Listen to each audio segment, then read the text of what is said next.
YouTube channel. So in today's video I'm going to cover a bit about macro photography.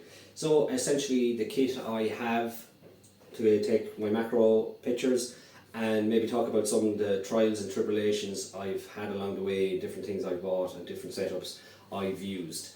So at the moment it's mid-February, so I'm making kind of videos indoors. I hope to actually get out and about with the cameras, but for now I'm making some of these videos and hopefully there will be more to follow.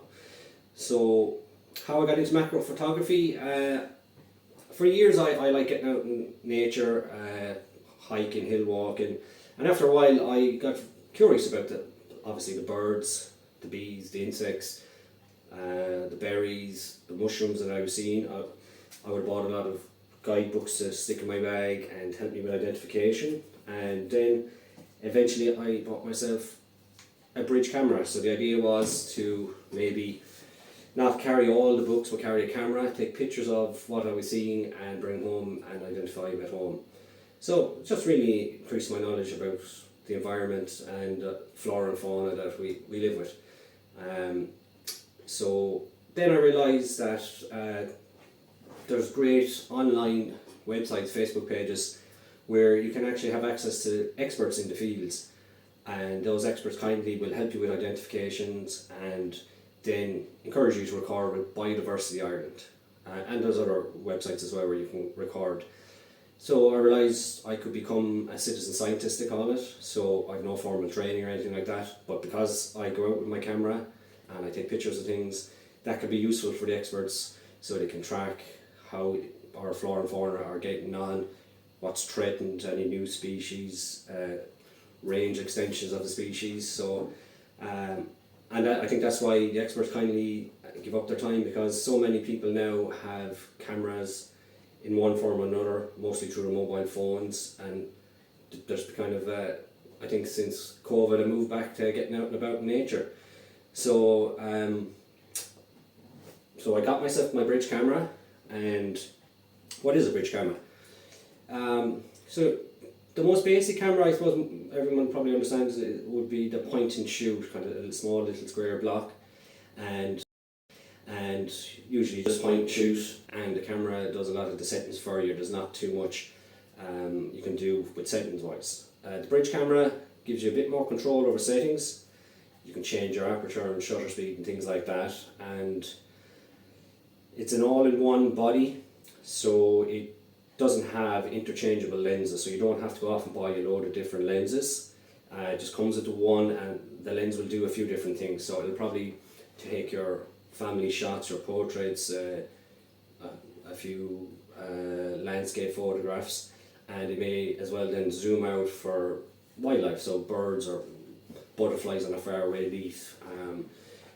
Usually they're a bit cheaper. They don't do a lot of things perfectly or very well, but they have a good range, so they'll do lots of things reasonably well. And obviously depends on what you spend. If you have loads of money, you can spend a lot. There are some quite expensive ones as well.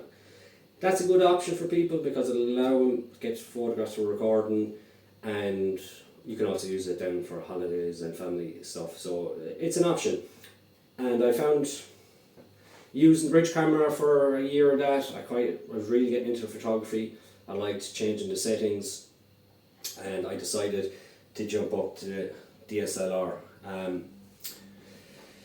One thing I would suggest is do your research and do some more and a little bit more, because sometimes it can be expensive if you're getting into it, and getting the wrong purchase and you're not happy with it can cost a few pounds.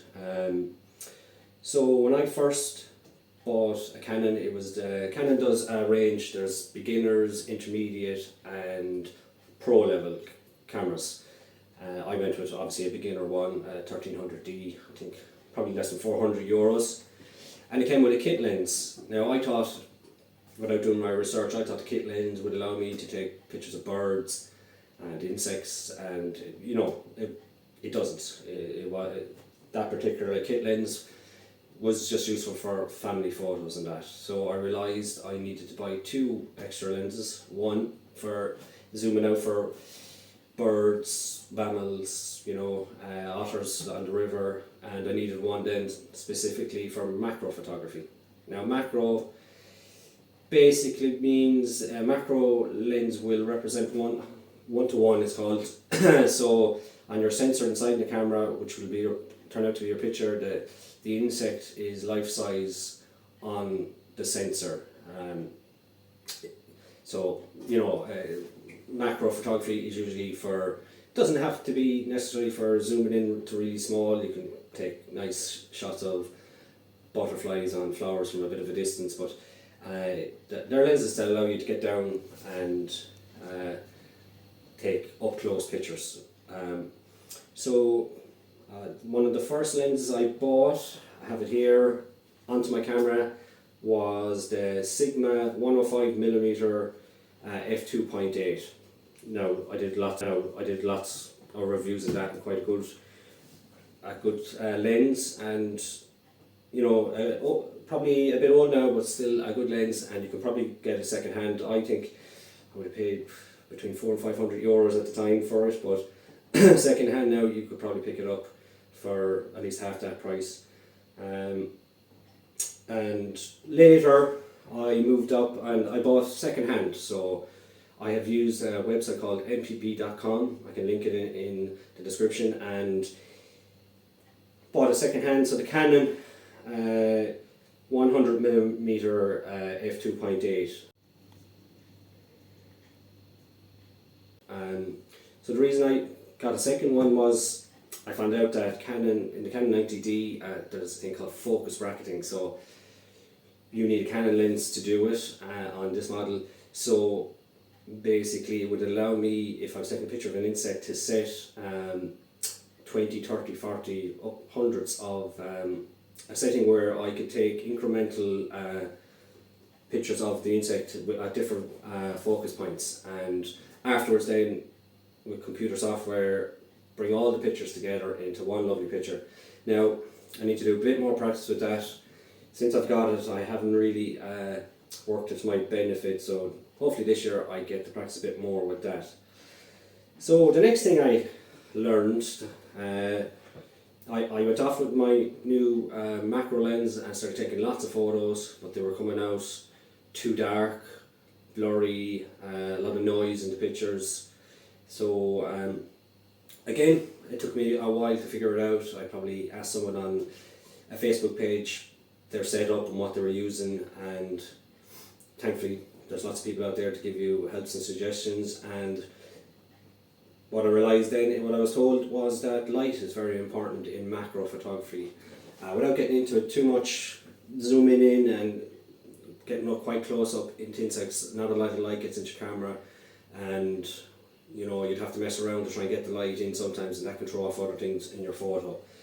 So lighting will help your macro photography. You can do macro photography without it, but since I got the lighting, it's improved vastly for me. So what are the options in the lighting? One of the first things I bought was one of these speed lights. Okay, so it attaches to your camera on the shoe here. There's a screen there, so you can put your settings in, strength of light and all that, and when you take a picture it shoots off bright light, and it can be adjusted in that.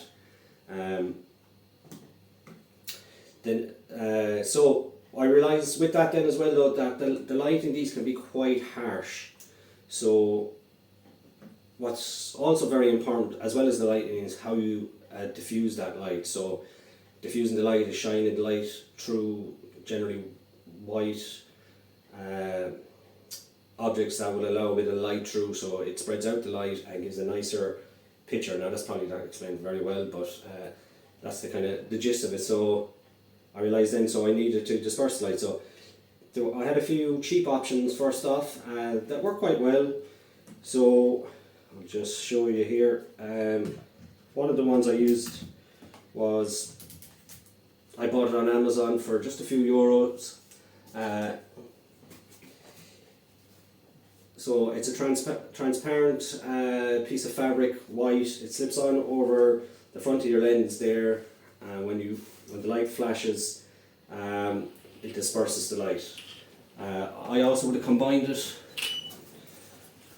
tried different varieties. So I would have put this on over the speed light and also used it with this to disperse the light. So then my pictures did improve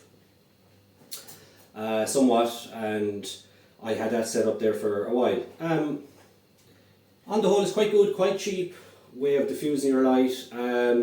Sometimes I did find this would blow in the wind. It does cast a bit of a shadow. When you're trying to take pictures of insects, you know, a lot of them can fly or move quickly, so when they see a big shape or a shadow crossing them, they're gone, you know. So this could at times scare them away, but on the whole it was a good, cheap option and one I would use again.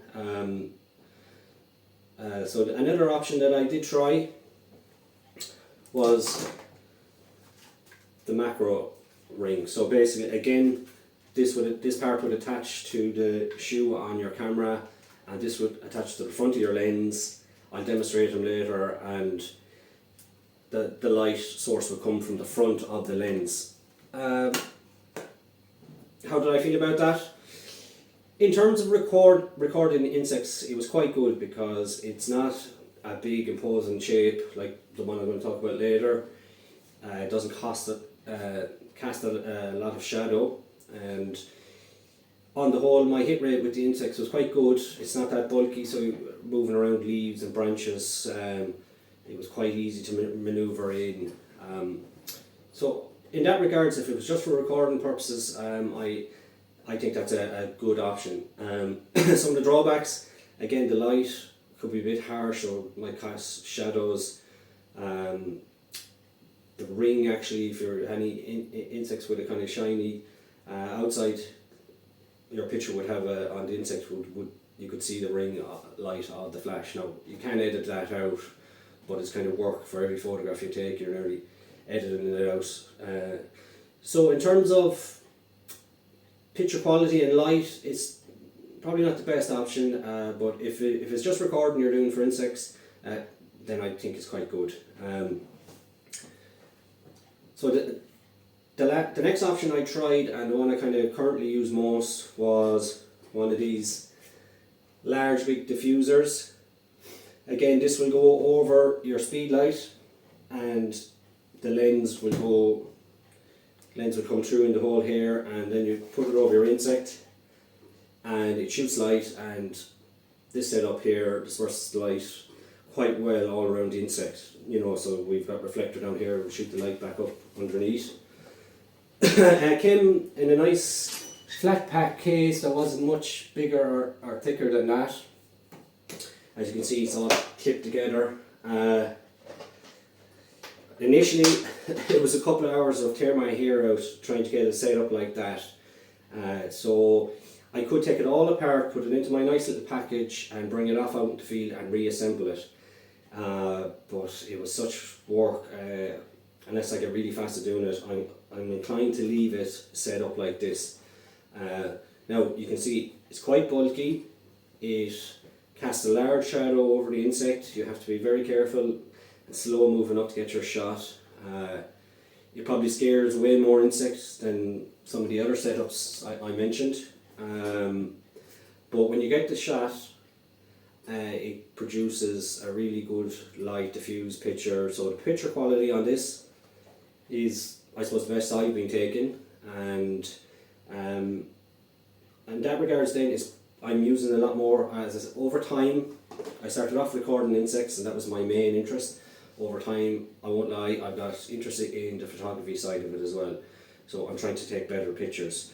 Now I see a lot of online macro photographers use a company called Signatech diffusers, and that's a guy in Australia, and you send him over your camera setup and that, you email him and he'll make one to suit your setup and send it over to you. But I think cost wise that's quite expensive, and so at the moment I got this one on Amazon for about €70.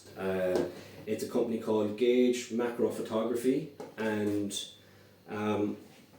so that's quite a good option for those wanting to get, I suppose, the better quality photos.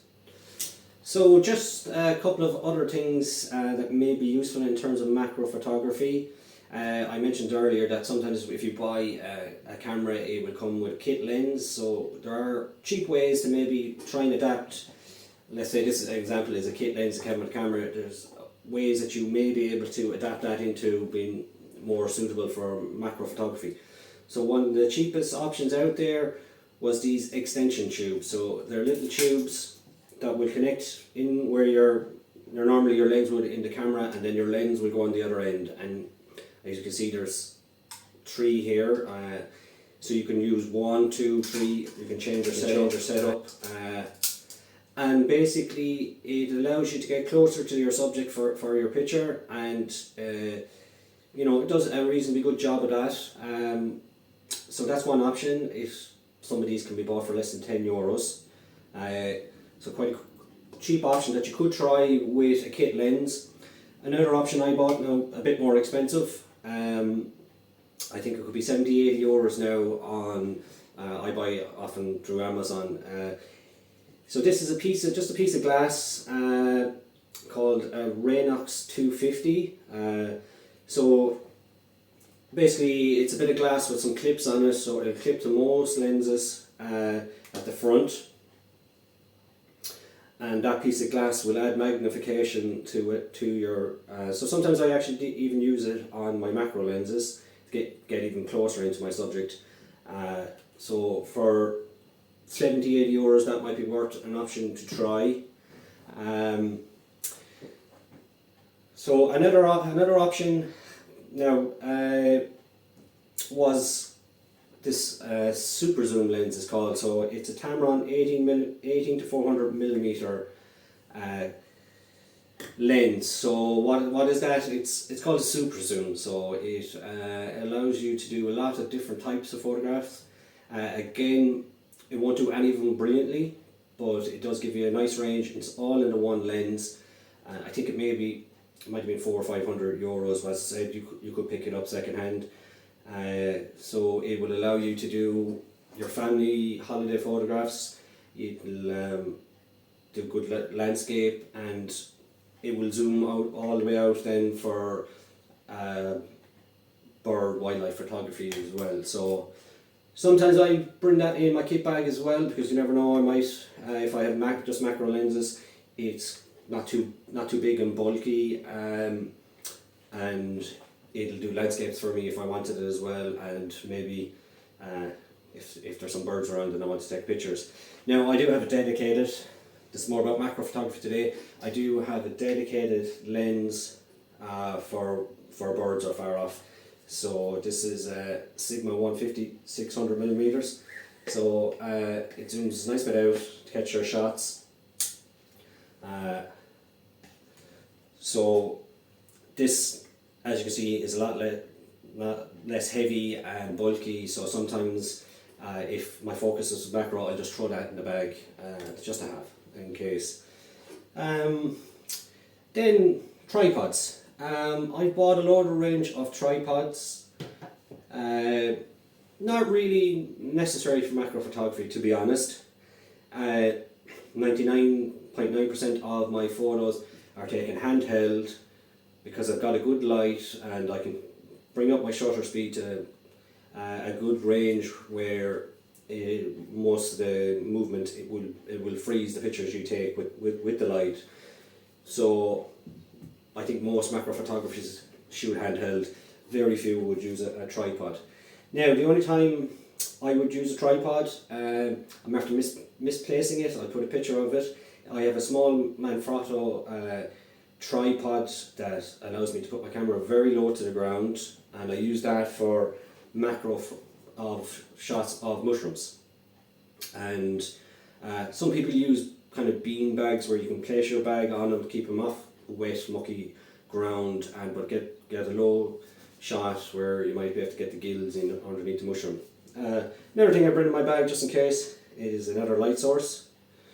So if you are taking a picture of a mushroom, you can move it around. experiment with it, shine the light up on down, and it can allow you to take a few different types of shots as well. So, if you managed to get through that long and not very technical video on an introduction to macro photography, I thank you very much for watching it. I hope there was something of use to you in it. And as I said, as the weather gets better, I hope to actually get out and about and do some more videos. So if you do get a chance, check out my Facebook page, Out and About in Nature in Tipperary, for some macro pictures and a blog on kind of some of the things I'm learning as I go. Okay, thank you. See you soon.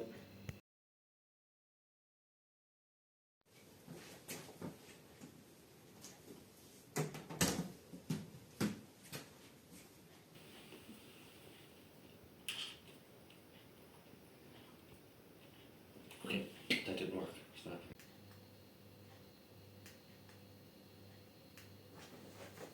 For fuck's sake.